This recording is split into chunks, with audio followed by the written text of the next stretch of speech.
네, 저는 3부를 하게 될 이투스 교육평가연구소 부소장 맡고 있는 김병진이라고 합니다.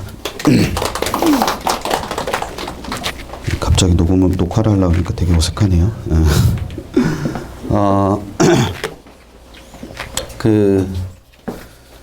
이게 인원이 좀 적다 보면은 장점이 있고 단점이 있죠. 예. 장점은 좀 덜 웃으신다는 거고요. 예.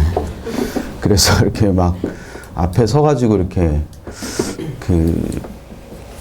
이게 맨 앞에 일부 하셨던 소장님도 그렇고, 그다음에 저도 그렇고 다 강사 출신이라 이렇게 청중이라고 이제 얘기를 해야 될 것 같은데 청중이랑 싸우게 되죠. 예. 그래서 내가 꼭 웃기고 가겠어 뭐 이런 생각을 하게 돼요. 예. 그래서 그러다 보면 이제 평소에 안 하던 얘기를 하게 되고 그럼 길어지고 뭐 이런 단점이 있고요.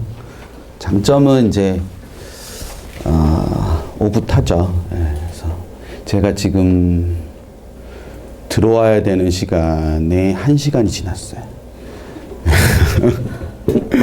지금 11시에 시작이면은 제가 이제 12시에는 들어왔어야 되는데 지금 이제 들어온 거잖아요. 12시 45분에 지금 들어온 건데 길어지셨어요. 그래서 뭐 저는 어떻게 하라고 하시는 건지 모르겠는데 제가 30분을 해도 1시간 훌쩍 넘네요. 그래서 뒤에서 계속 앉아있으면서 굉장히 곤혹스러웠어요. 그래서 두 분 다 이렇게 굉장히 좋은 말씀 많이 하셔서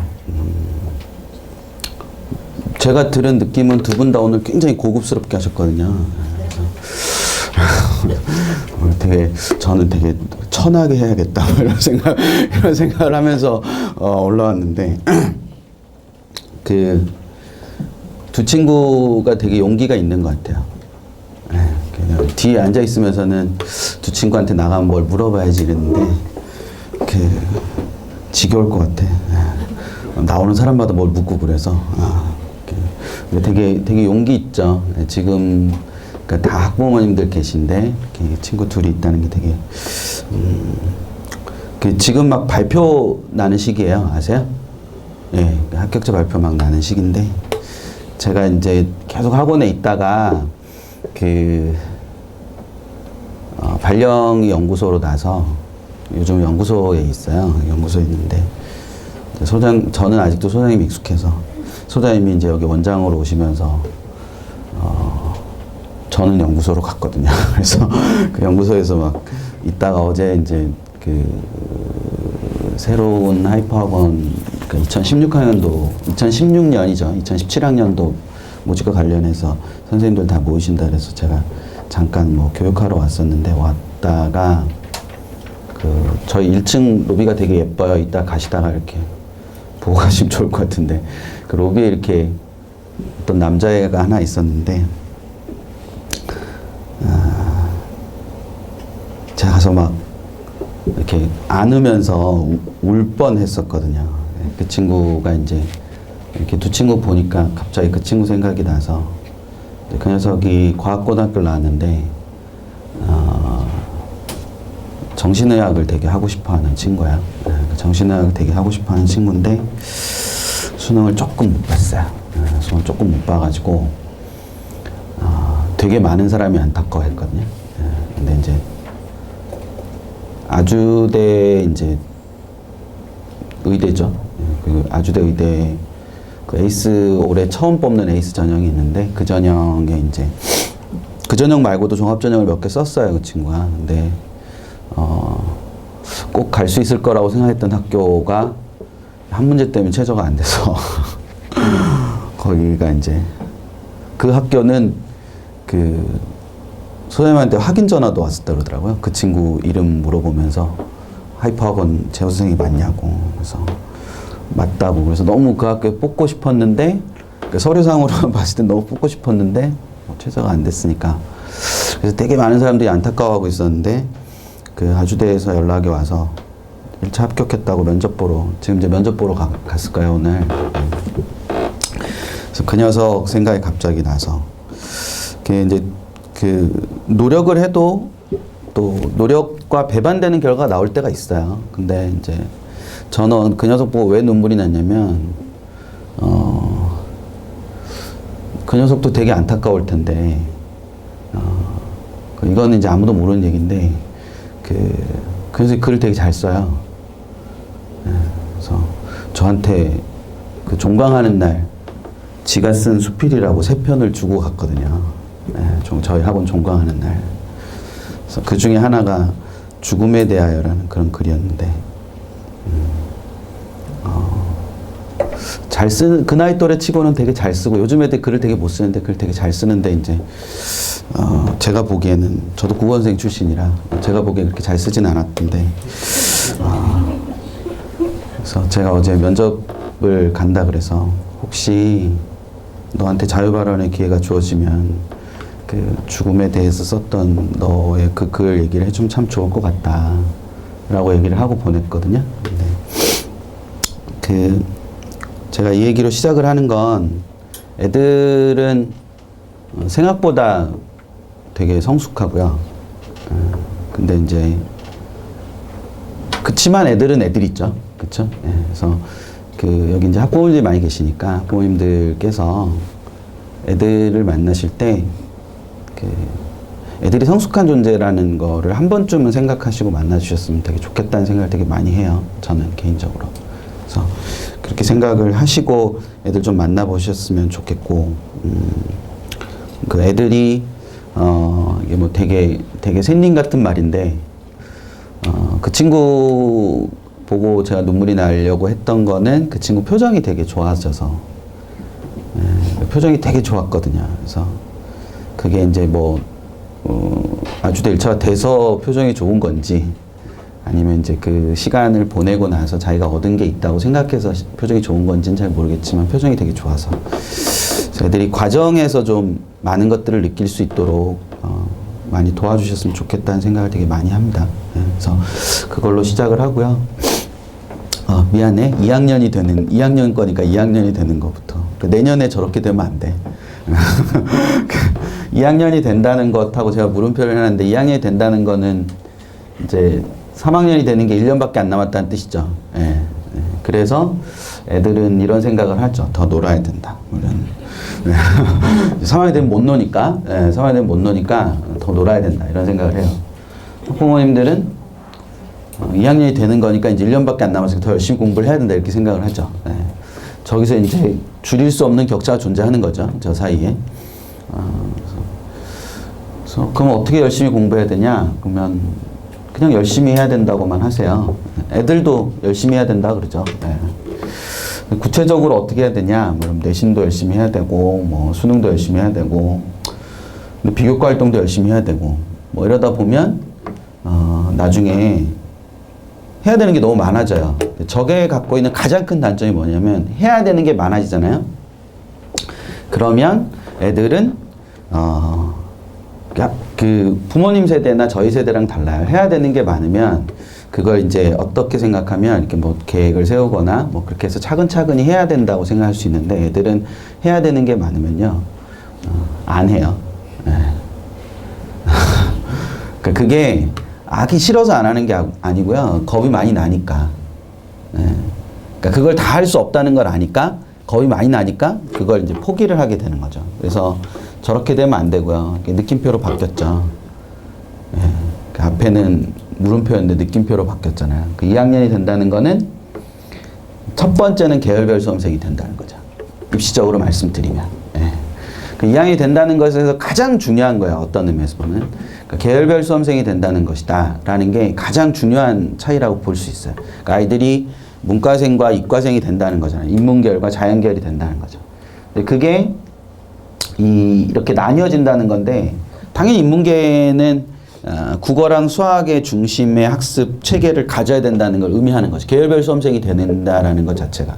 그러니까 그걸로 끝나면 안 되고 국어랑 수학을 중심으로 공부를 해야 된다라는 걸 생각하게 되는 거, 뭐 이런 게 중요한 거죠.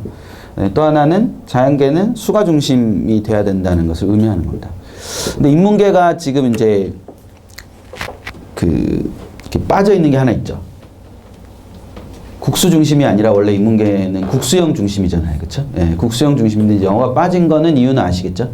예, 영어가 빠진 거는 예, 절대평가 9등급제로 가기 때문에 영어를 중심으로 학습해야 되는 정도의 체계가 되진 않는다. 그러니까 국어랑 수학 그 중심 체계가 된다는 게 되게 중요한데 저기서 이제 하나 더 생각을 하셔야 되는 거는 뒤에 앉았을 때보다 좀 더 편하네요. 앞에 나와 보니까 얼굴 아는 분들이 계셔가지고 좀 편한데 그 영어가 절대평가된다는 건요 가장 핵심적으로 뭘 의미하는 거냐면 국어와 수학과 탐구 영역에서의 경쟁이 더 치열해진다는 걸 의미하는 거예요.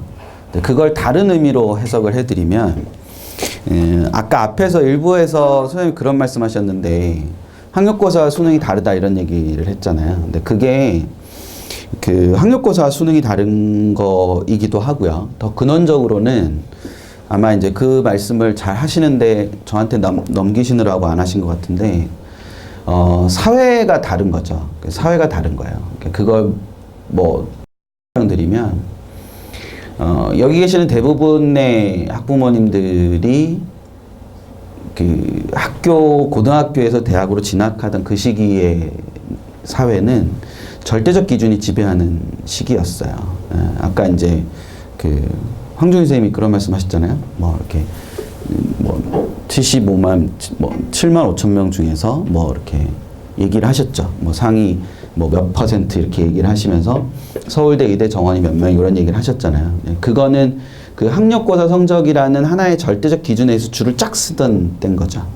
지금은 당연히 서울대와 고대를 동시에 쓸 수 있지만 정시에도 지금은 서울대와 고대를 동시에 쓸 수 있지만 아까 이제 고대 수학과 얘기하셨으니까 지금 그 시대에는 서울대와 고대를 동시에 못 쓰는 시대잖아요. 그러니까 기준이 하나로 이렇게 일렬로 쭉 쓰는 시기란 말이에요.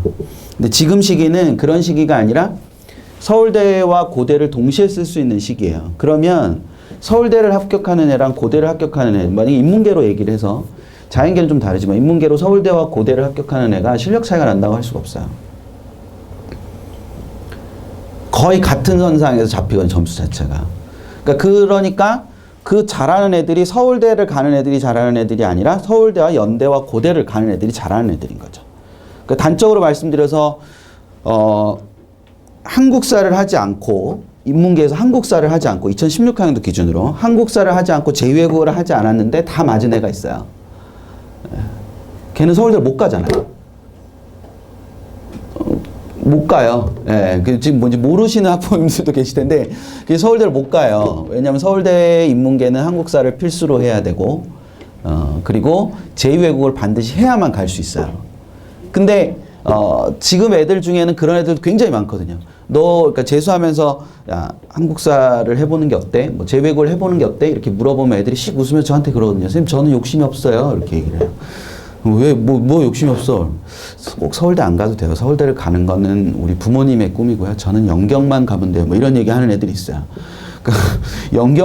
제가 듣기엔 되게 웃긴 거죠. 연경만 가면 된다는 게 무슨 연경이 네 집에 이름도 아니고 연경 가는 게 얼마나 힘든데 연대 경영을 애들이 연경이라고 그러거든요. 연경만 가면 된다고.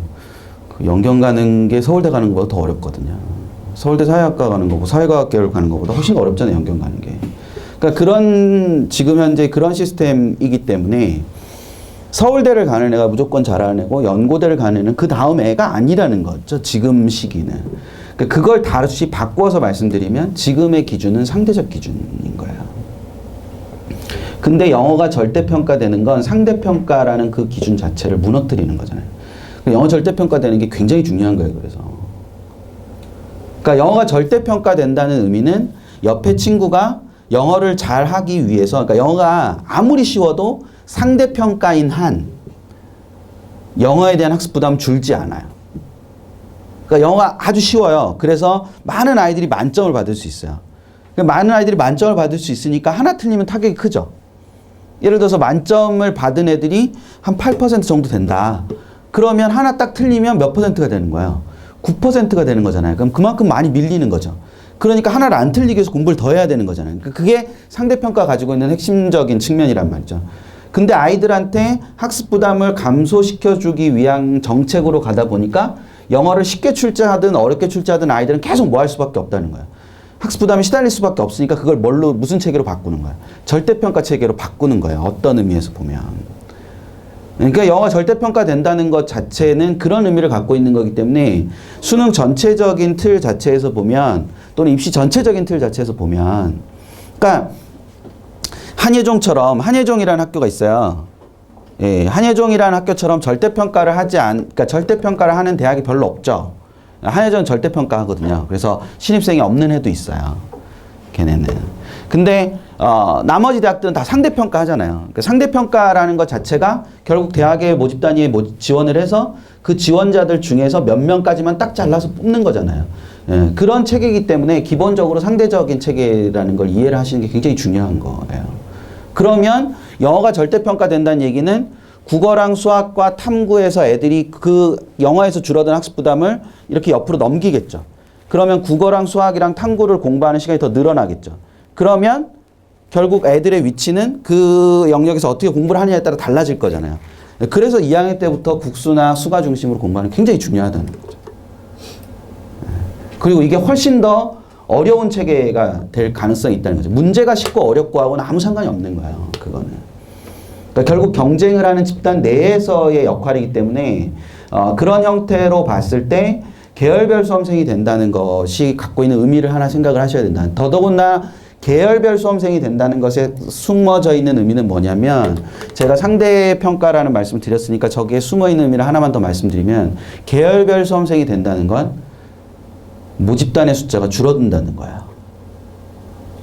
네, 포인트가 거기 있는 거죠. 계열별 수험생이 된다는 건 모집단의 숫자가 줄어든다는 거고 모집단의 숫자가 줄어들면 줄어들수록 공부를 하는 치열함은 더 뭐해져야 된다는 거죠. 더 강해지고 높아져야 된다는 거죠.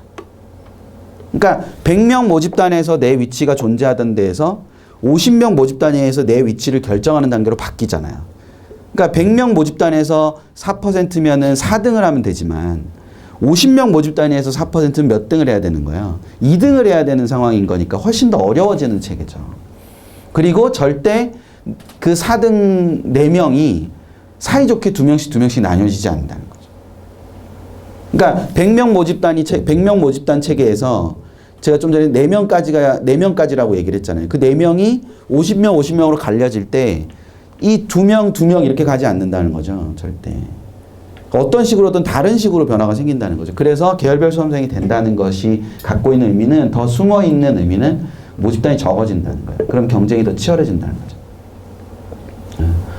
첫애가 아니신 분들은 잘 아시겠지만 2학년에 올라가면 대부분의 아이들 내신이 떨어져요. 특히 자연계는 더 심하게 떨어지죠. 그럼 당연히 뭐 하기 때문인 거예요? 애들이 이렇게 갈라지니까 그런 거죠. 각 학교 내에서 뭐 예를 들어서 200명짜리 학교가 있는데 200명짜리 학교 중에서 뭐 인문계로 120명이 가고 자연계로 80명이 갔다. 그럼 모집단이 갑자기 200에서 80명을 주는 거잖아요. 자연계 애들은. 근데 내가 뭐 200명 모집단위에서 7등 하는 아이인데 그러면 나는 가면 그렇게 갈라지면 좋은데 12대 8로 이렇게 갈라지면 좋은데 내 앞에 애들이 6명이 다 자연계로 가면 나는 80명 중에 7등 하는 거잖아요. 그쵸? 예. 그러면 9% 정도 되잖아요. 그쵸? 예. 그러니까 당연히 1등급 하던 애가 2등급 하는 거죠. 자연스럽게. 예. 근데 거기다 과탐 선택 과목까지 들어가면 더 난리가 나겠죠. 그러니까 그런 부분이 있기 때문에 그 계열별 수험생이 된다는 것이 그런 의미를 갖는 거다. 대신 지난번 설명회 때도 제가 이 말씀 드렸더니 결국 다 하라는 거잖아 뭐 이렇게 말씀하셨는데 그러면 여기서 국어랑 수학이 있고 사회탐구가 밑에 붙어 있는 거는 뭐냐면 국어랑 수학으로 중심으로 공부를 하지만 뭐에 대한 생각을 계속 갖고 있어야 된다는 거야. 사회탐구에 대한 생각을 갖고 있어야 되는 거고 자연계는 당연히 국어에 대한 생각을 갖고 있어야 된다는 거죠. 그러니까 저 부분을 생각을 잘 하고 계실 필요가 있어요. 그 다음에 이제 이게 마지막 단계인데 수능 영어를 완성하는 게 뭐 인문계든 자연계든 필요한 거죠. 그러니까 저 말은 3학년으로 올라가서 수능 영어를 하고 있으면 안 된다는 뜻이야. 두 친구는 2학년에 올라가서 수능 영어 공부를 하고 있으면 안 돼. 저희 계속 빨라질 거야. 그러니까 이 친구들은 지금 현재 2학년이 되는 친구들은 이게 지금 수능 영어가 절대평가되는 것 자체를 가지고 대비를 할 수 있는 시간이 없었기 때문에 2학년 때까지 수능 영어를 끝내는 거야. 당연히 그 밑에 친구들은 당연히 언제 끝내야 되는 거라는 거죠. 1학년 때 끝내야 되는 거고 1학년 때 끝낸다는 사실 자체는 2, 3학년 동안 계속 무슨 공부만 한다는 얘기죠. 영어를 제외한 국수탄만 한다는 얘기예요. 그럼 경쟁이 더 뭐해진다는 얘기예요. 치열해진다는 얘기예요. 그러니까 그게 다른 거예요. 그러니까 이게 그냥 영어가 절대평가되면 영어에 변별력이 없으니까 이걸로 끝나는 게 아니에요. 절대 그렇게 단편적으로 인식하시면 안 돼요. 그러니까 그 구조 자체를 생각을 잘 하시면서 보실 필요가 있기 때문에 2학년에 올라가는 친구들은 2학년에 수능 영어가 끝나야 돼요. 당연히 원점수 90점 이상을 받는 체계 자체가 2학년 때 끝나야 된다는 거죠. 3학년 올라가서 그걸 걱정하면서 공부를 하고 있으면 안 된다는 거죠. 그러면 국수탐 중에 하나가 분명히 뭐가 될 거다라는 거예요. 구멍이 생길 거라는 거죠. 그 체계를 이해하시고 준비를 하시는 게 중요해요. 또 하나는 입시적 관점을 정립하는 게 굉장히 중요한데 2학년 때 저때 입시적 관점을 정립한다는 것의 가장 핵심적인 의미는 좀 전에 제가 말씀드린 대로 상대적 기준에 의해서 지배되는 입시라는 걸 이해하시는 거예요. 그럼 상대적 기준에 의해서 지배되는 입시라는 걸 이해하신다는 걸 다시 풀어서 설명드리면 기준이 하나라는 거예요. 여러 개라는 거예요. 기준이 여러 개라는 거예요. 그러면 제가 좀 전에 드린 설명으로 다시 돌아가면 서울대를 가는 애도 잘하는 애고 연고대를 가는 애도 잘하는 애잖아요. 그렇죠? 되셨죠? 그러면 서울대와 연고대를 다 가야 잘하는 애냐? 그렇지 않은 거잖아요. 서울대를 가도 잘하는 애고 연고대를 가도 잘하는 애인 거예요. 그럼 바꿔 말하면 내신을 굉장히 잘하는 애도 뭐 하는 애예요? 잘하는 애죠. 근데 수능을 굉장히 잘하는 애도 잘하는 애예요. 대학이 수능과 내신을 다 잘하는 애를 원하지를 않는다는 거죠. 절대. 수능 잘하는 애를 뽑는 길하고 내신 잘하는 애를 뽑는 길하고 학교활동을 열심히 하는 애를 뽑는 길이 달라요. 그래서 학교활동을 열심히 하는 애는 그냥 학교활동을 열심히 하는 애를 뽑는 데 가서 그냥 줄을 서면 돼요. 줄을 서는 건 똑같은 거예요. 옛날이나 지금이나. 근데 옛날에는 학력고사로 줄을 쫙 길게 섰다면 지금은 똑같은 인원수를 이렇게 줄을 나누는 거예요. 일로. 그 줄을 나눠서 쓰는 거죠. 근데 줄을 나눠서 쓰는데 두 개를 다 잘해봐야 여기 쓸까 여기 쓸까를 뭐 하다가 고민만 하다가 그냥 뭐 해버리는 거야. 어디도 안 되는 거죠. 뭔지 아시겠어요? 그러니까 여기면 여기고 여기면 여기 이렇게 줄을 정해야 되는데 두 개를 다 잘하면 여기를 쓸까 여기를 쓸까 고민하다가 둘 다 안 될 가능성이 되게 높단 말이죠. 그러니까 뭐냐 하면 지금 책에 굉장히 중요한 거는 수능을 잘하는 애나 내신을 잘하는 애나 활동을 잘하는 애는 셋 중에 물론 세 개를 다 잘하면 좋겠지만 세 개를 모두 다 아주 잘하는 아이들은 드물어요. 그리고 그런 애들은 전국에 얼마 안 되기 때문에 걔들하고 경쟁하실 필요는 없어요. 네. 그러니까 그런 상태가 아니라 이 세 가지의 것들 중에서 내가 갖고 있는 건 어떤 건가라는 걸 생각하는 게 첫 번째 포인트인 거고 그리고 그것을 2학년이 된다라는 거는 이 세 가지에서 내가 할 수 있는 활동들을 좀 더 구체적으로 이제 고민들을 하는 것을 의미하는 거죠. 저걸 셋 중에 내가 뭘 제일 잘하나 결정하는 건 2학년 올라갈 때 하는 게 아니에요. 그건 3학년 올라갈 때 하는 거고 2학년 올라갈 때는 각각의 부분에서 수능은 내가 어느 정도 준비가 돼 있고 내신은 어느 정도 준비가 돼 있고 그리고 교내에서 하는 활동들은 어떤 것들을 해왔는지를 정리를 해보는 시점이 1학년에서 2학년 올라가는 겨울방학이 되면 된다는 거죠. 그러면 각각 내가 이 부분에서는 어떤 게 부족하고 저 부분에서 어떤 게 부족하고 활동에서는 어떤 게 부족하니까 2학년 올라가서 어떤 것들을 더 하겠다라는 걸 하시면 되는 거예요. 근데 나는 대학을 수능으로 가겠다 이런 걸 결정하실 필요는 없다는 거예요. 그걸 결정하는 시기가 아니라 각각의 요소들에서 저걸 이제 좀 전문 용어로 말씀드리면 전형 요소라 그래요. 저거를.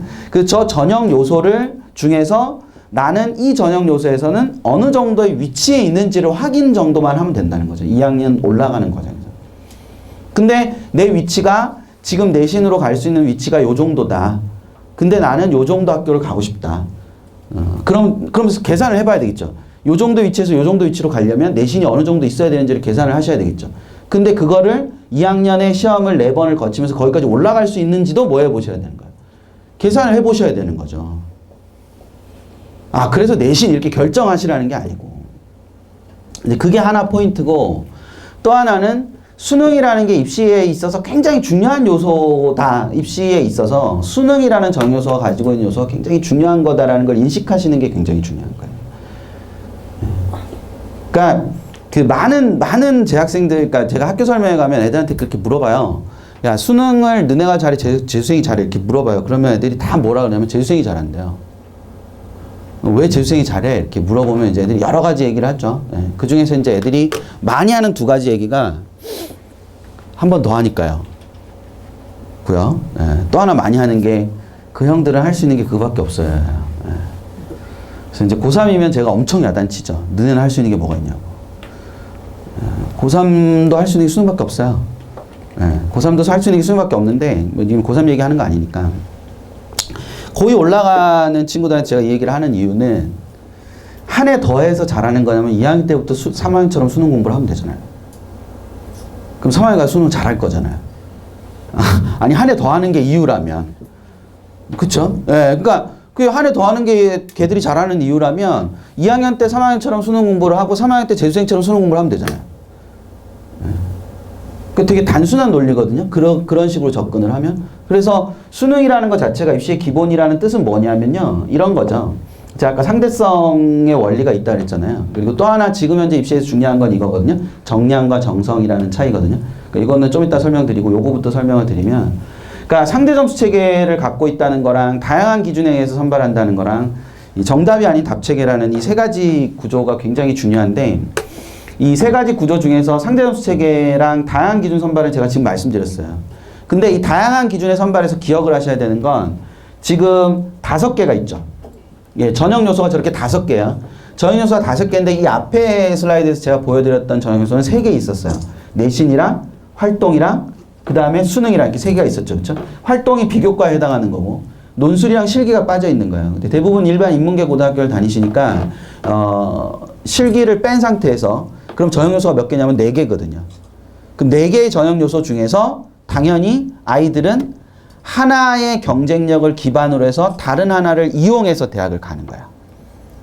그러니까 애들한테 필요한 경쟁력, 즉 전형 요소가 몇 개인 거죠? 2개인 거예요, 2개. 그러니까 저 5가지 중에서 2개의 전형 요소를 갖고 있으면 되는 거예요. 2개의 전형 요소를 갖고 그 중에 하나를 기반으로 해서 다른 하나를 이용하는 거예요.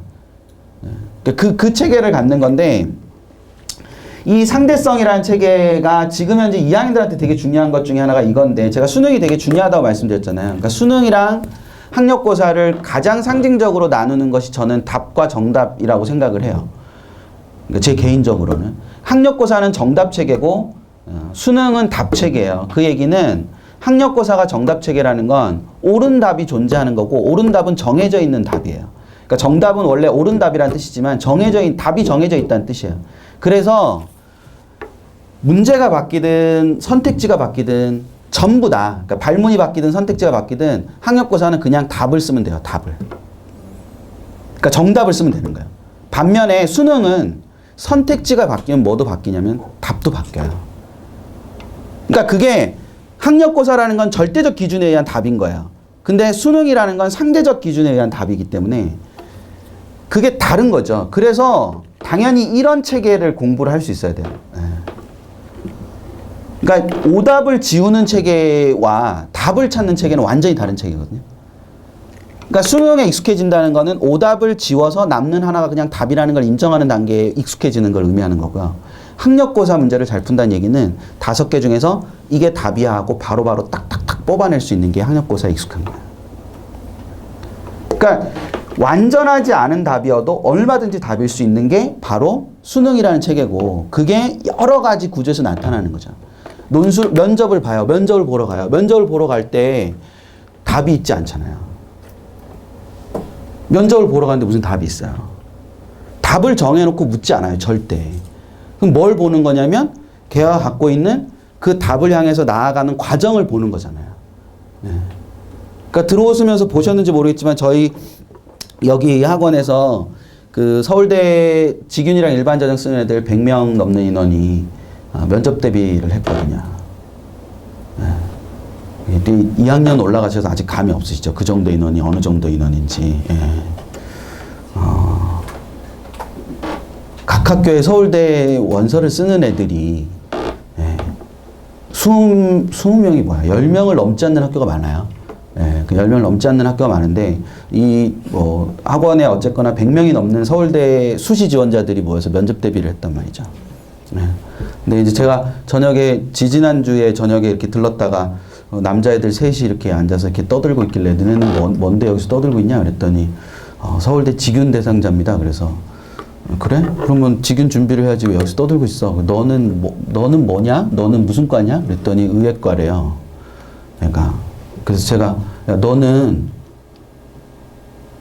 왜 의사가 왜 서울대 의대에 지원했어? 그랬더니 걔가 저를 이렇게 빤히 쳐다보더니 뭐 그건 마음에 들었는데 걔는 앉아있고 전 서 있으니까 이제 이렇게 우러다보는 건 마음에 들었는데 눈빛이 별로 이렇게 예쁘진 않더라고요. 근데 얘가 이렇게 저를 쳐다보면서 저는 정신의학에 관심이 많습니다 라고 얘기를 했어요. 그래서 제가 걔한테 땡, 넌 떨어졌어 이러고 이제 뒤돌아서 나갔거든요. 예, 그랬더니 얘가 막 쫓아왔어요. 저를 붙잡고 너 왜요? 뭐 이렇게 물어보더라고요. 그래서 그래 그냥 가만히 있었으면 너는 완전히 떨어졌을 건데 이제 절반의 가능성은 있네. 그러고 이제 방에 데리고 들어가서 야, 너 왜 떨어진 것 같아? 그랬더니 얘가 모르겠대요.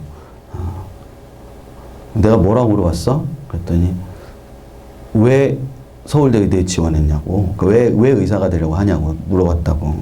근데 넌 뭐라고 대답했어? 그랬더니 정신의학에 관심이 많다고 했어요.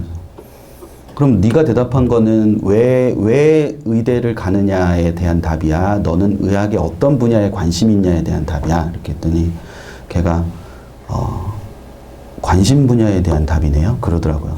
그래서 넌 떨어진 거야. 제가 그랬거든요. 그랬더니 애가 질문 하나만 더 해주시면 안 되냐 그러더라고요. 그래서 싫다고. 그래서 제가 나와서 그 옆에 있던 두 남자한테 가가지고 너는 뭐냐? 그랬더니 수의해라 그러더라고요. 그래서 걔한테도 질문하고 그 옆에 있는 애, 그러고 가려고 그랬더니 옆에 있는 애가 계단을 막 쫓아 내려왔어요. 그래서 자기도 질문을 해달라고. 그러니까 그런 애들이 존재하잖아요. 예, 그러니까 근데 걔들 중에 제가 그랬거든요. 어떤 애한테 질문을 하나 뭔가를 했는데 걔가 이제 제 눈치를 계속 보면서 대답을 하는 거예요. 그 질문이 지금 갑자기 생각이 안 나는데 그 녀석이 계속 제 눈치를 보길래 제가 그랬거든요. 야, 너는 내가 물어본 거에 답이 있다고 생각해? 그랬더니 내가 답이 없다고 얘기를 하더라고요. 근데 왜 내 눈치를 봐? 그랬더니 어떻게 얘기하면 좋을지 몰라서요. 그러더라고요. 그래서 내가 너를 서울대를 붙이는 것도 아닌데 왜 내 표정을 봐? 그랬더니 그러게요. 선생님이 붙이는 것도 아닌데 왜 내가 선생님 눈치를 보고 있을까요? 그러더라고요. 그래서 너는 떨어졌어. 그랬거든요. 그러니까 남자들 셋이 저한테 다 떨어졌다는 얘기만 듣는 거죠. 계속. 그러니까 그게 어떤 답이 정해져 있고 그 답을 묻는 게 아니란 말이죠. 걔가 어떤 식으로 사고하는지와 그 사고를 말하는 과정에서 얼만큼 자기의 대답에 대한 확신이 있는지 이런 거를 하는 거죠. 그 수의대 가겠다는 애가 마지막에 저한테 와서 뭐라 그랬냐면 선생님 3년 내내 저는 의사라고 적혀 있는데 제가 수의대에 붙을 수 있을까요? 이렇게 물어보더라고요. 그래서 몰라? 그랬거든요. 네. 그래서 넌 내가 뭐 하는 사람인 줄 알고 그런 걸 물어보냐? 그랬더니 지금 생각하니까 그 학원에 설명회 포스터에 제 사진이 있다는 거죠. 예, 그래서 이 학원에 이렇게 어떤 사람일 것 같아서 이렇게 물어보는 거라고 그러더라고요. 그래서 아까 일부에서 선생님 말씀하셨죠, 그렇죠? 예, 별 상관없어. 근데 네가 수혜랑 의예랑 뭐가 다른지를 설명할 수 있어야 되겠지. 그랬더니 얘가 되게 자랑스럽게 수의에는요. 의예는 환자라 그러고요. 수혜는 환축이라 그래요. 저한테 그 얘기를 하더라고요.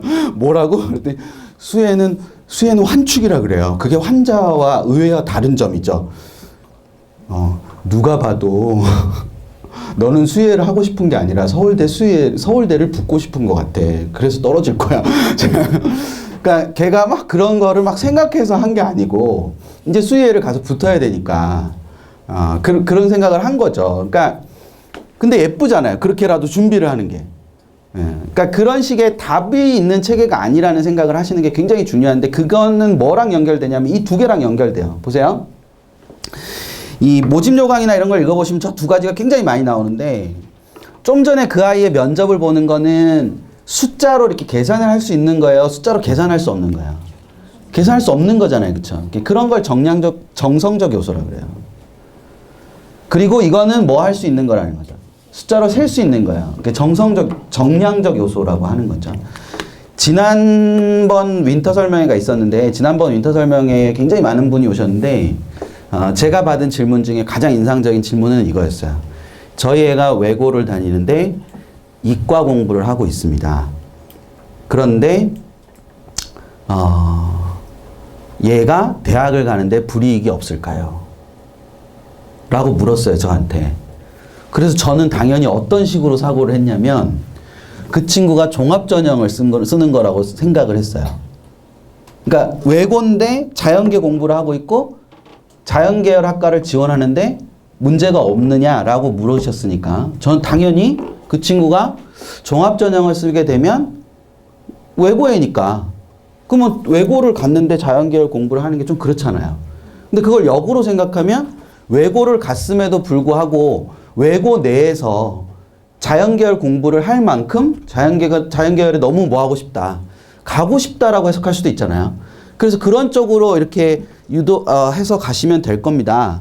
라고 이제 아주 친절하게 설명을 드렸어요.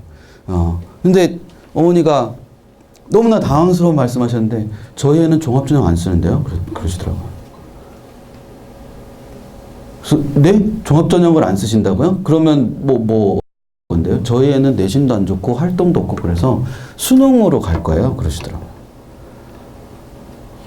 너무 당황스러웠던 거죠, 저는. 수능으로 갈 애인데 외고 애가 자연계 공부하는 게 무슨 문제예요? 왜냐하면 수능으로 대학을 간다라는 거는 수능 점수로 가는 거잖아요. 그 점수 안에 외고에 안 적혀 있잖아요. 예. 그러니까 그 점수로 그냥 가는 거예요. 그러니까 정량적 요소라는 거는 걔가 어느 학교를 다니고 뭐 이런 거 아무것도 필요 없는 거예요. 그냥 딱 그 앞에 나와 있는 뭘로 끝인 거예요. 숫자로 끝인 거예요. 그냥. 그러니까 제가 앞서 말씀드린 5개의 전형 요소 가운데 정량적 전형 요소라고 부를 수 있는 요소는 딱 2가지밖에 없는 거예요. 그리고 나머지 3가지의 전형 요소는 전부 다 뭐가 되는 거예요? 정성적 요소가 되는 거예요. 그래서 이 2가지로 나누어 인식하시는 게 되게 중요하고 이걸 수능은 정시고 나머지는 수시다 이렇게 해석하시는 것도 아닌 거죠. 그러니까 저렇게 둘로 나누어서 해석을 하시는데 당연히 어느 쪽이 변수가 많죠.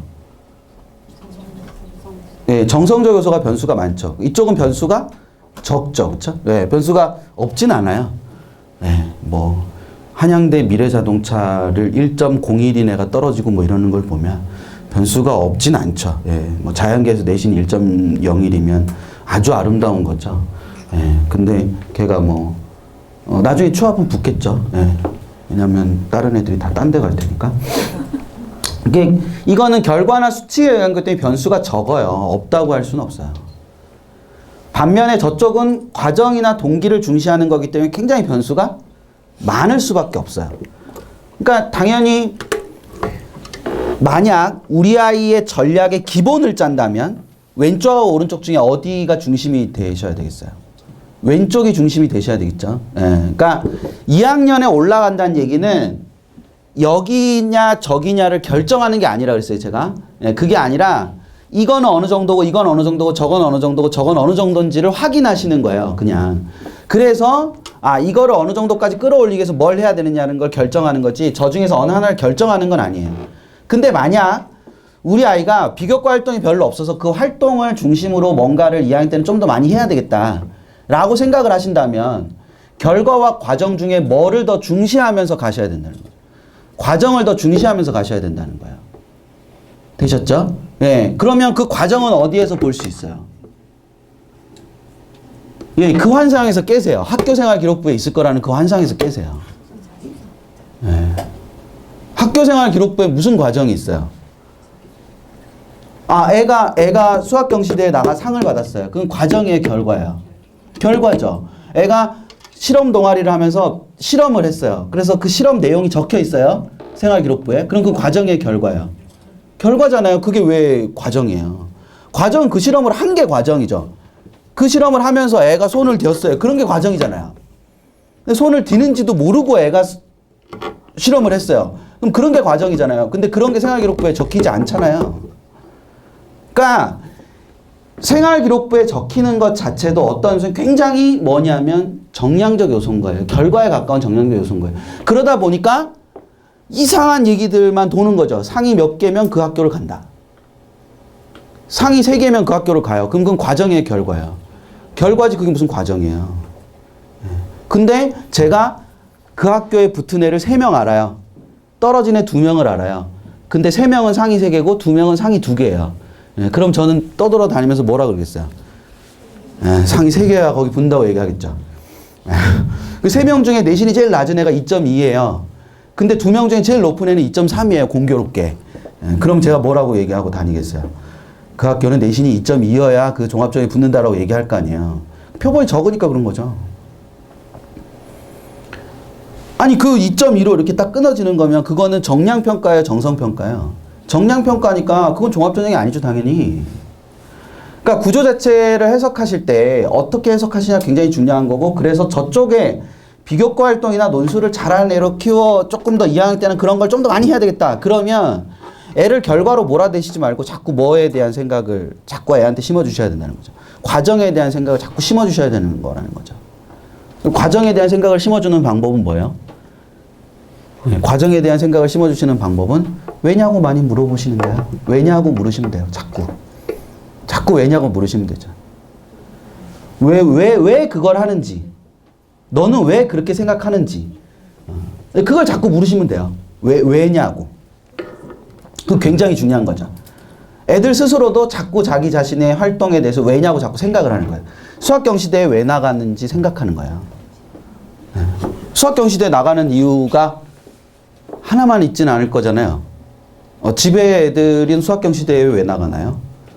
궁금해 보신 적 있으세요? 집에가 수학경시대에 나갔다는데 그 왜 나가는지? 상 받고 싶어서요? 훌륭한 애인데 걔는? 그래서 상 받고 싶어서라는 생각을 하니까 넌 수학경시대에 왜 나왔어? 이렇게 제가 재생 애들 데리고 이렇게 야 너는 수학경시대에 왜 나왔니? 이렇게 물어보면 애들이 그러죠. 엄마가요. 이렇게 하면 걔가 저런 정성적인 평가하는데 어울려요, 안 어울려요? 안 어울리잖아요. 그런 애 자체가 어울리질 않아요.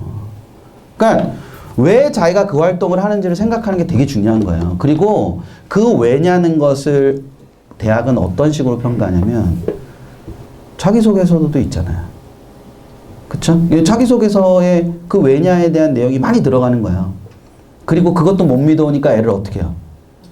부르죠. 불러서 물어보잖아요. 그러니까 그런 의미에서 왜냐는 것이 굉장히 중요한 거라는 거죠. 근데 우리 애는 왜냐는 거하고는 진짜 약하고 그냥 아무 생각도 없고 막 이렇다. 그럼 이거 열심히 해야죠. 그냥 속 끓이시지 말고 그냥 이거 열심히 시키세요. 그래서 이걸로 보내시면 되잖아요. 이걸로도 갈 수 있고 저걸로도 갈 수 있는 거예요. 그러니까 그 구조 체계 자체를 이해를 하시는 게 굉장히 중요하다. 그래서 어떤 활동 하나를 하고 왜냐는 질문에 대한 답을 할 수 있는 애가 3학년이 돼서 자기소개서를 쓰는 거하고, 아무 생각 없던 애가 자기소개서를 쓰는 거하고, 그 아무 생각 없던 애는 그거를 자기소개서 쓸 때 그 활동을 했는지 안 했는지조차도 잘 모르는 상태에서 쓸 거예요. 특히 1학년 때는. 독서가 되게 중요하다 그러죠. 그런 얘기 못 들으세요? 독서가 되게 중요해요. 독서 되게 중요해요. 뭐 어디 가시면 다 대치동 이런 데 가시면 다 그 얘기 할 거예요. 독서가 중요하다고. 그럼 독서 뭐가 중요해요? 그래서 그러시잖아요. 3년 동안 적어도 30권 이상을 읽어야 된다 이런 얘기 되게 많이 하거든요. 저도 막 되게 많이 들었어요.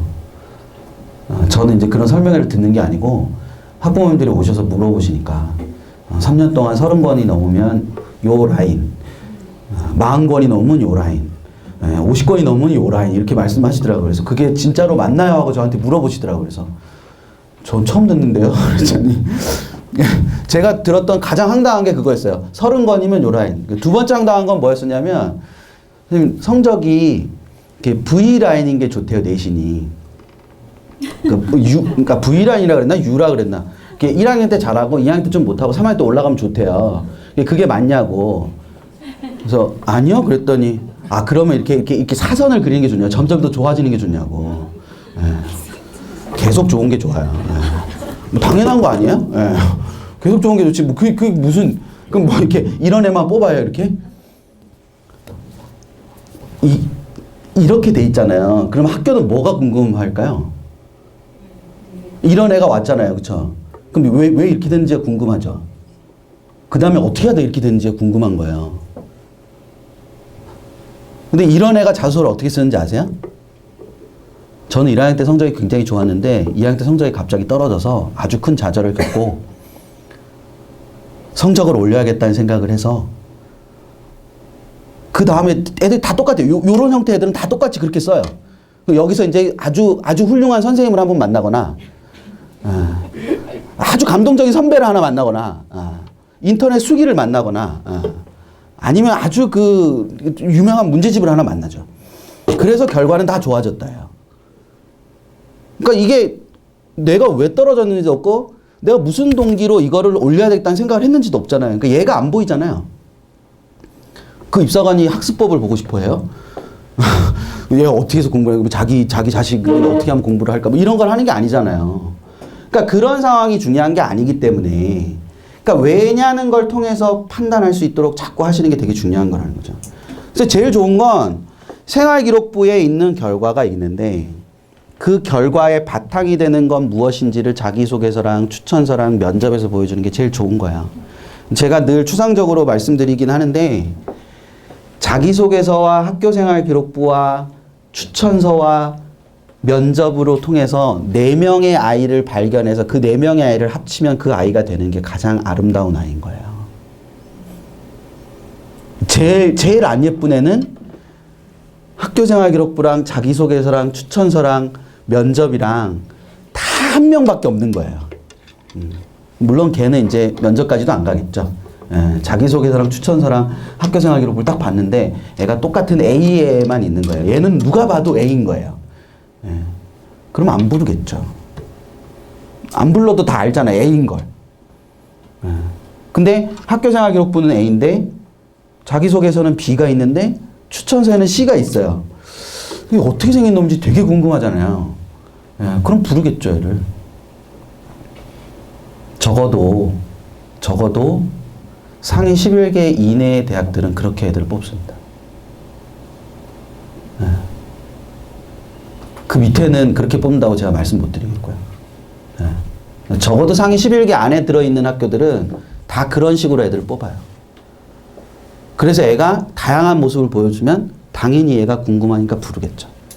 왜 부르는데 별로 부담이 없냐면요. 보통 2배수에서 3배수잖아요. 그러니까 얘 한 명 더 부른다고 결정적으로 한 명이 떨어지지 않죠.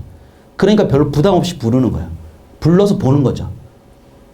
그러니까 걔네들 방식은 이런 거예요. 내신이 있죠. 종합전형도 내신 보죠. 내신 보잖아요. 내신을 A, B, C, D, E로 나눠요. 이건 점수화 시키지 않는 거잖아요. 그게 그러니까 내신을 본다는 의미는 이런 거예요. 근데 정해 놓을 거란 말이에요. 예를 들어 우리 학교는 2.3 안쪽에는 들어야 돼. 그래야 제일 좋은 등급을 줄 수 있어. 그러면 여기서 2.5, 2.8, 3.0, 3.0 박 이렇게 놓는단 말이죠. 근데 어떤 애가 2.7이 왔어요. 그럼 요 2.8 아닌데 2.5 안은 아니잖아요. 그럼 내신은 C를 주는 거예요. 근데 애가 동아리 활동을 되게 열심히 했어요.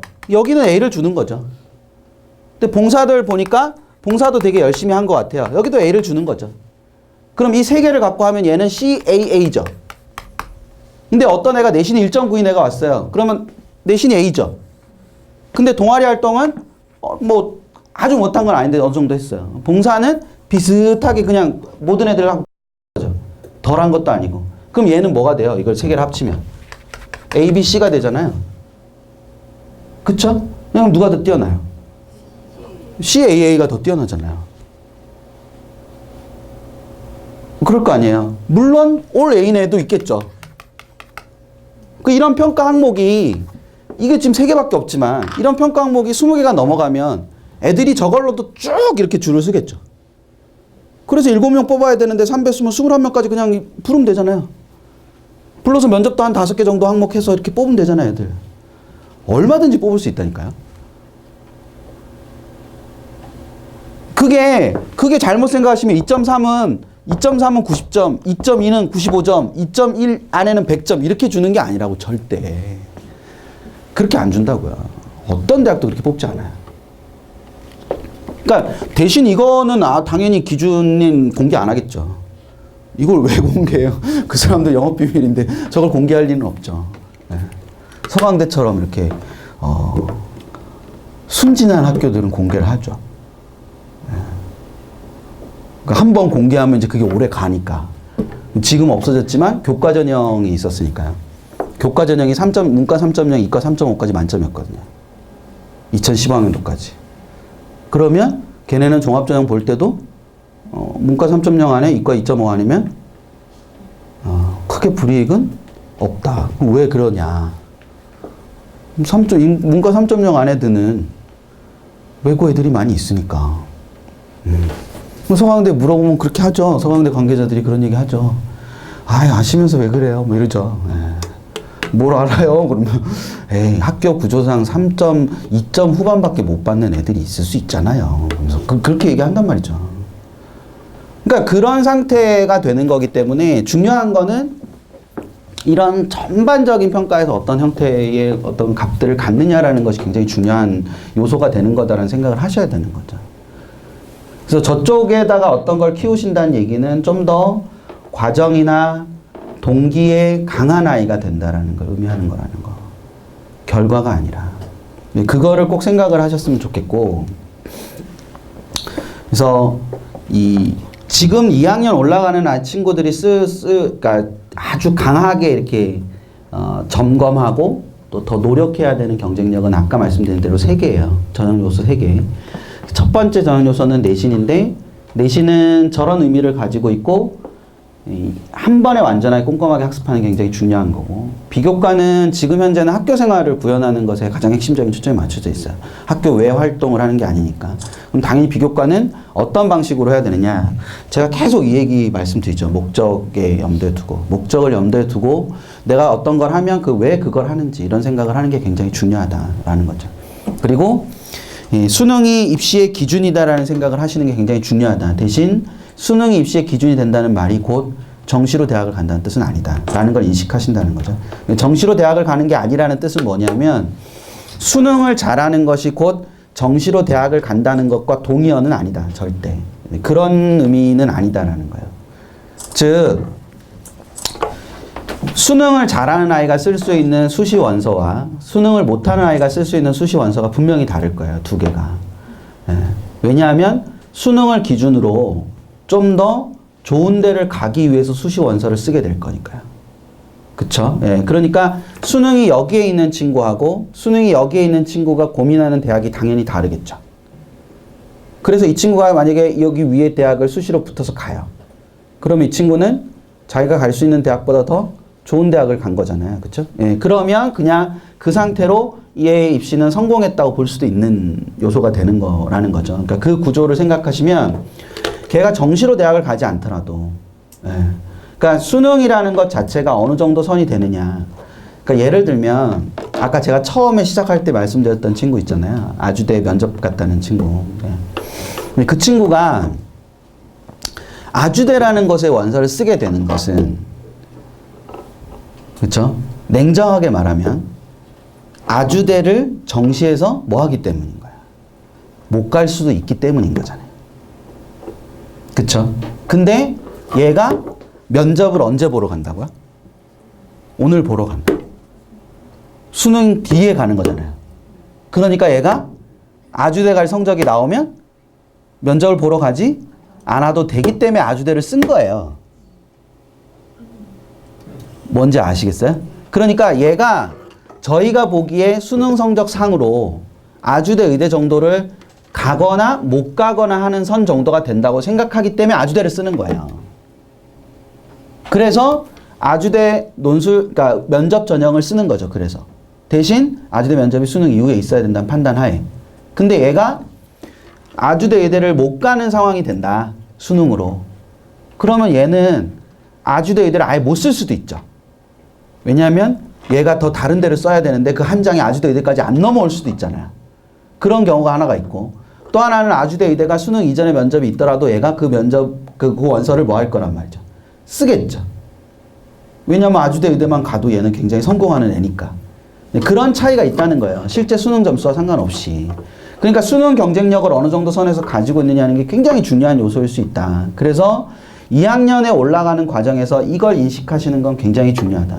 대신 저게 꼭 뭘로 대학을 가라는 뜻은 아니다. 정시로 대학을 가라는 뜻은 아니다.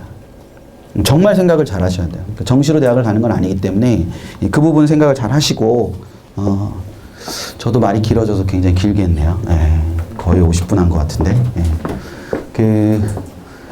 긴 시간 고생 많으셨고요. 마무리를 본점이 하실 거예요. 본점이 마무리 하실 거고, 정말 부탁드리건데, 수능이라는 체계 자체가 왜 중요한지에 대해서 한 번쯤은 다시 더 생각을 해보시는 그런 기회가 되셨으면 좋겠습니다. 잘 들어주셔서 감사합니다.